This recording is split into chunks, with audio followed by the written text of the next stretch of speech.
Arka, kembali lagi bersama saya Gavin di podcastnya Bimbel Arka. Nah, kesempatan ini kita akan berbincang yang pernah menjadi narasumber kita.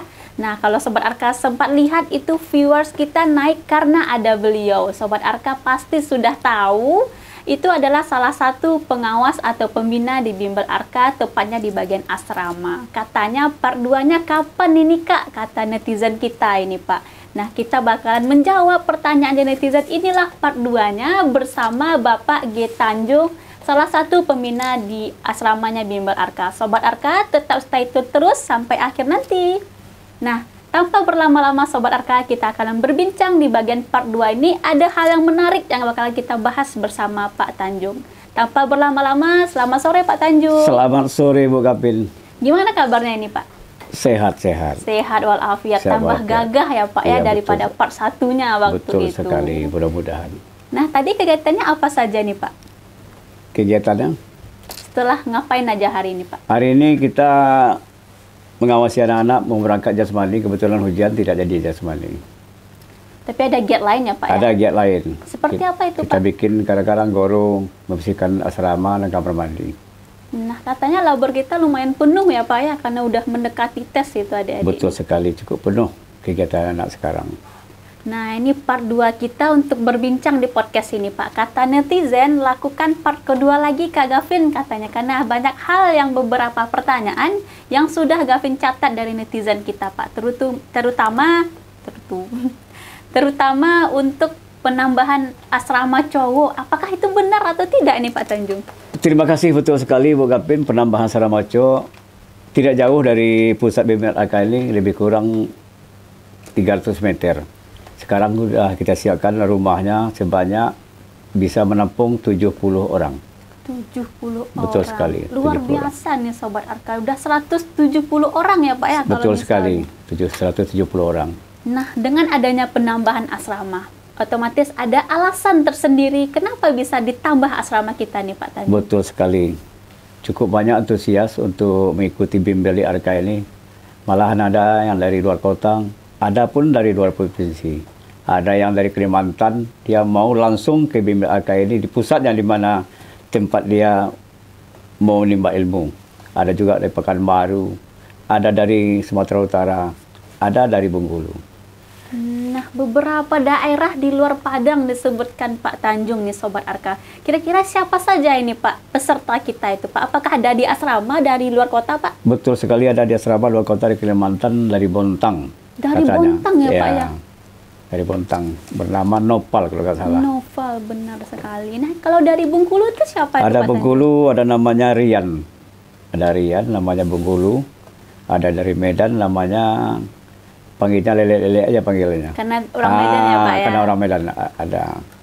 Nah, Sobat Arka yang di luar sana, yang masih di luar kota Padang, kapan mau join ke kita? Nanti kita bakalan list ya Pak ya. Betul. Ada beberapa peserta yang di luar kota Padang nantinya.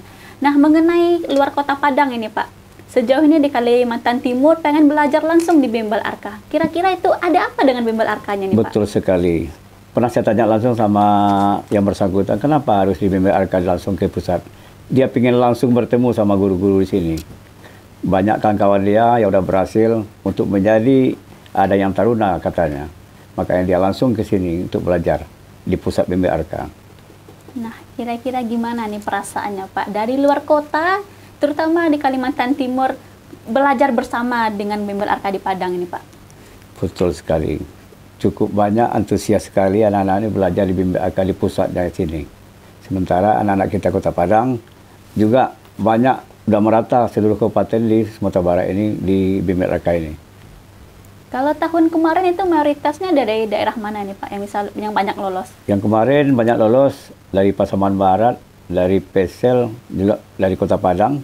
Hampir merata seluruh kabupaten ada, tapi banyak yang dari Pasaman Barat dan Kota Padang.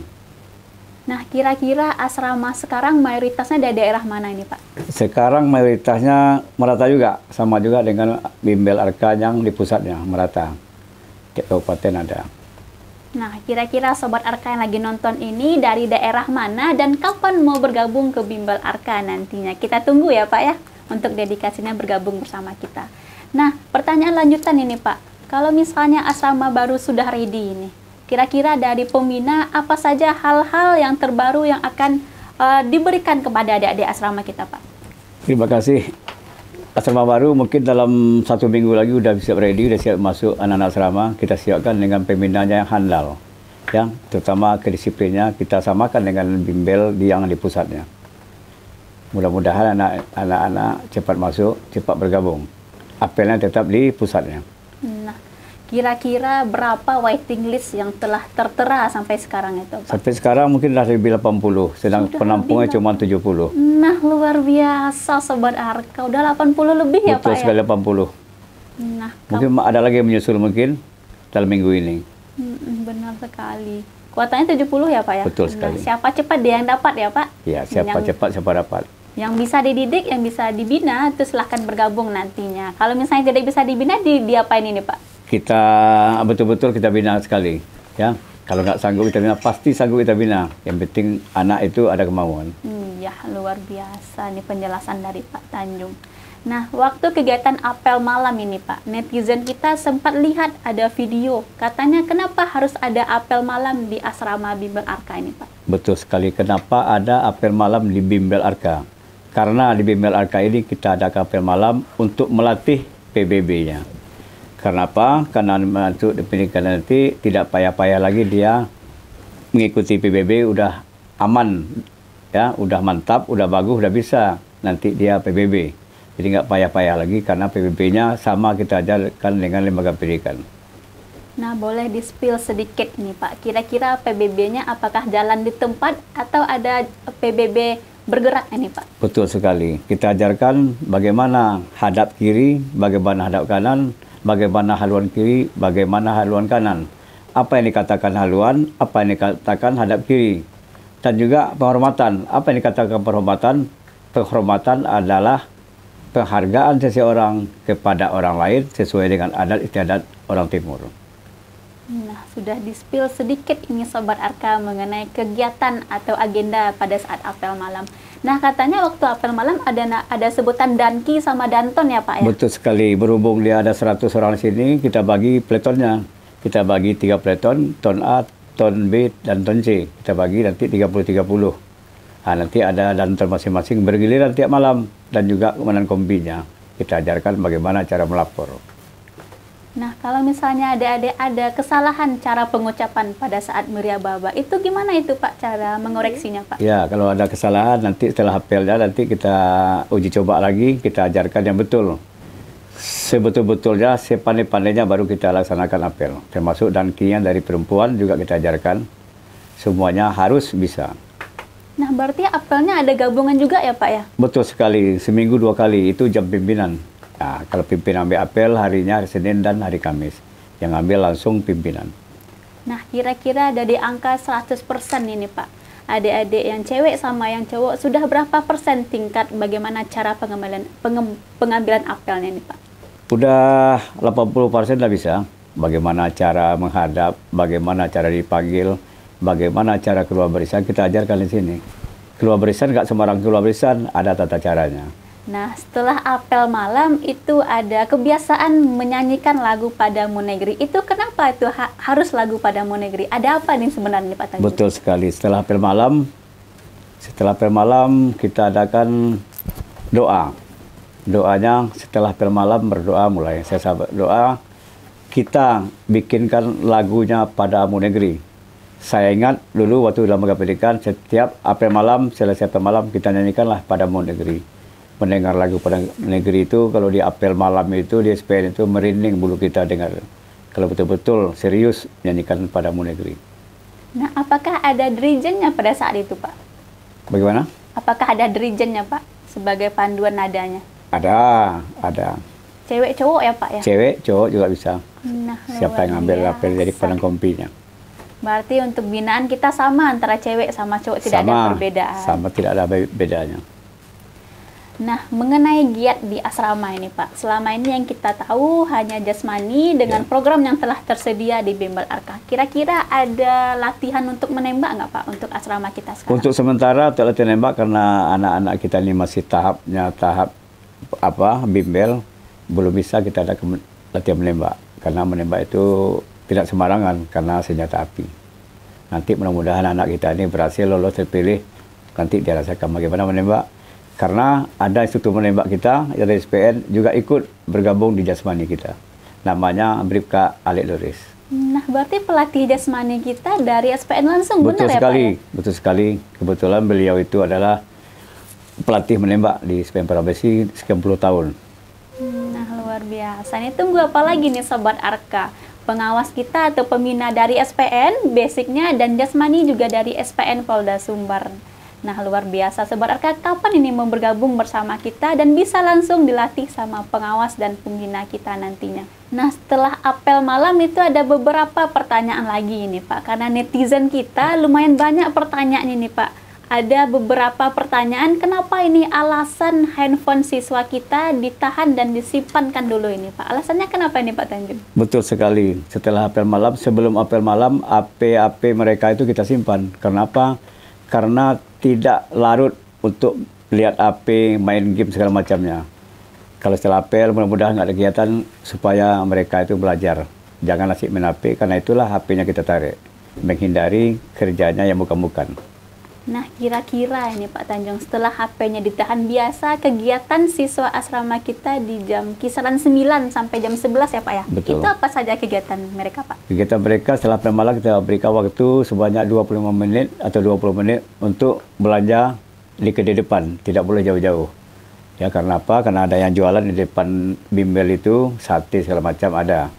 Setelah itu naik ke atas, jam 11 semuanya tidur. Tidak ada lagi berkeliaran dalam asrama. Jika ada beberapa siswa kita yang melanggar, itu biasa apa nih untuk jeranya yang bakalan dikasih nih Pak? Ada berapa orang yang melanggar, kita bikin HP-nya kita ambil selama 15 hari. 15 hari? 15 hari. 2 minggu ya Pak 2 ya? minggu. Ada yang kita tarik sampai 2 bulan, ada 2-3 orang HP-nya kita kasih nanti 5 hari puasa. Nah, luar biasa. Begitu disiplinnya di Bimbel Arka ya Pak ya. Itu gunanya untuk mengajarkan adik-adik kita supaya terbiasa hidup disiplin nantinya. Nah, kira-kira disiplin di Bimbel Arka itu kategorinya apa-apa saja ini Pak? Disiplin ya, tepat waktu, tepat masuk kelas, tepat untuk ikut jasmani, tepat waktunya kapan dia piket untuk membersihkan kamarnya.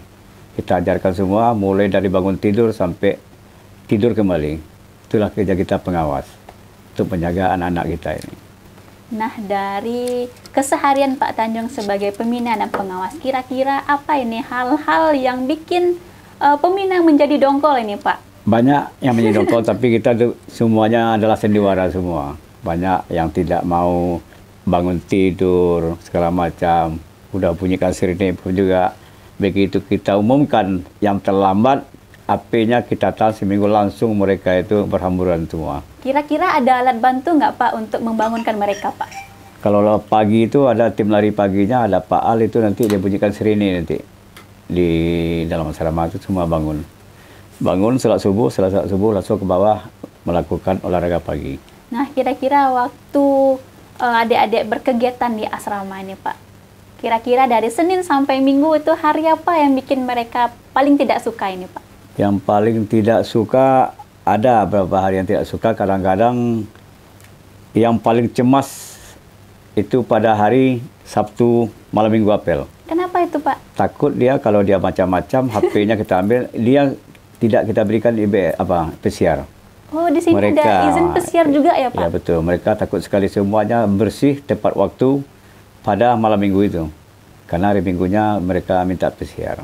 Nah, bagaimana rasanya PCR tanpa handphone juga pernah Betul ya Pak? sekali. Nah, luar biasa disiplinnya dari pengawas kita. Kemarin tidak disiplin, tidak tepat waktu melaksanakan jasmani, seluruhnya HP kita ambil selama 4 hari. Semuanya yang 100 orang. Kita ambil. Berarti sudah terbentuk jiwa Sudah korsa terbentuk ya Pak jiwa ya? korsanya, disiplinnya. Kira-kira ini Pak, dari 24 jam standby di asrama kita, ada kesulitan nggak Pak dari pengawas atau pembina menghadapi dari beberapa daerah, kurang lebih ini 100 orang di asrama kita nih Pak?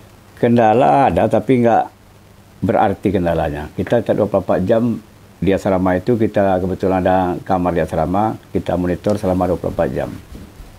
Tidak ada kendala yang berarti, kendala kecil-kecil, tapi tidak berarti lah kendalanya. Tapi bisa diselesaikan ya, Pak? Ya, kita selesaikan, enjoy aja kita. Nah, setiap periode itu kurang lebih ada 6 bulan bersama mereka ini, Betul Pak. sekali, malah ada yang 7 bulan, 6 bulan sama mereka. Nah, ketika mereka dinyatakan lulus dan lolos terpilih, itu gimana nih perasaan seorang Pak Tanjung mendengar kabar bahagia seperti Oh, itu? cukup bahagia. Semua pembina itu ada yang terharu, ada yang keluar air mata karena anak-anaknya berhasil lolos terpilih masuk lembaga pendidikan. Itulah yang kami harapkan dari pembina. Kami tidak minta apa-apa, yang penting anak kami ini berhasil lolos terpilih. Itu doa kami pembina sini. Nah, kalau nggak salah tuh seminggu yang lalu itu katanya yang Bintara 50 sempat datang ke Bimbel Arka dan mau ketemu langsung sama Pak Tanjung. Itu kira-kira alasan mereka apa nih, Pak? Betul sekali. Ada sekitar berapa puluh orang datang ke sini, ada yang pakai dinas, kawan-kawan di sini untuk menampakkan diri, satu kebanggaan bagi mereka. Dia pernah dididik sini, dia pernah apa di sini, dia ingin semua jumpa sama pembina di sini dan juga memberikan motivasi sama adik-adiknya yang lagi bimbel sekarang. Nah, katanya sempat mereka lihat tempat tidurnya ya, Pak ya? Betul sekali. Sampai mereka lihat tempat tidurnya, ada salah satu yang pernah saya marahin dulu, tapi dia berhasil. Tapi marah itu bukan marah apa, cuman marahnya untuk keberhasilan dia. Nah, kira-kira masalahnya apa itu, Pak? Banyak masalahnya. Ada satu orang sampai kita pegang, dia kata, kemarin kita ulang lagi, bagaimana contoh ini? Iya Pak, berkesan, memang ada. Berkesan banyak di BMK ini untuk mendidik kami di sini. Kami bangga dengan Pak Tanjung katanya. Luar biasa ini sahabat Arka. Katanya keras mendidik di asrama. Keras mendidik, betul sekali. Semuanya di sini adalah sandiwara semua. Nah, yang dari Pak Tanjung sendiri nih, ketika mereka lolos, Bapak minta apa nih ke mereka ini, Pak? Saya minta lembaga pendidikan ikuti aturan, itu aja. Yang penting sampai lembaga pendidikan ikuti aturan yang ada di lembaga pendidikan. Cukup, itu aja permintaan dari kami. Dan Apakah ada minta yang lain, Pak? Tidak ada minta-minta lain. Kami cuma minta kalian berhasil. Cukup. Kami tidak minta apa-apa. Yang penting kalian berhasil, kami juga bangga. Nah, Sobat Arka, bintang tamu yang Gavin undang hari ini memiliki peran penting pada saat pendidikan dan berproses adik-adiknya kita. Nah, selaku Ibda Purnawirawan pada masanya ya Pak ya, kita minta kata-kata untuk hari ini dari Pak Tanjung. Izin boleh disampaikan, Pak. Kami minta kepada anak-anak kami di asrama ini, mudah-mudahan tercapailah cita-cita kalian, berikan satu kebanggaan, berikan segala motivasi kalian. Kalian harus lulus terpilih, berikan yang terbaik untuk orang tua kalian. Nah, Sobat Arka sudah dengar bukan? Itu adalah motivasi atau kata-kata dari Purnawirawan Ibda Pak Tanjung, atau salah satunya pengawas dan pembina asrama di Bimbel Arka. Nah, seperti biasa ini Pak, kita minta harapan dari Bapak untuk Arkanya sendiri itu apa kira-kira Pak? Untuk Arka, untuk kedepannya. Iya, Mudah-mudahan Arka tetap jaya, tetap sukses untuk membina dan memberikan pelajaran yang terbaik untuk mencapai tujuan dalam tes segala perjalanannya untuk masa depannya. Mudah-mudahan anak kita ini belajar di BMK ini semoga sukses dan seterusnya. Nah, terima kasih Pak Tanjung atas harapan dan motivasinya untuk adik-adik pada tahun sekarang. Untuk Sobat Arka, jika berkenan part 3-nya ada lagi, boleh dititip di kolom komentar. Kita bakalan cari informasi lagi dan kita akan gali dari narasumber kita Purnawirawan Ibda Pak G. Tanjung tepatnya Pak. Nah, jika Sobat Arka tertarik di podcast ini, bantu share ke teman-teman dan kerabat lainnya, karena informasi yang telah dijabarkan dari Pak Tanjung banyak ilmu-ilmu yang bermanfaat yang bisa diterapkan untuk berprosesnya. Oke Sobat Arka, untuk podcast hari ini terima kasih Pak Tanjung yang telah meluangkan waktunya, yang telah memberi informasi untuk adik-adik yang lagi berjuang, dan terima kasih harapannya terhadap Arkanya. Kita doakan Pak Tanjung sehat dan sukses selalu. Amin. Di masa purnawirawannya. Amin. Untuk Sobat Arka, dadah. Sasuka, salam sukses Arka.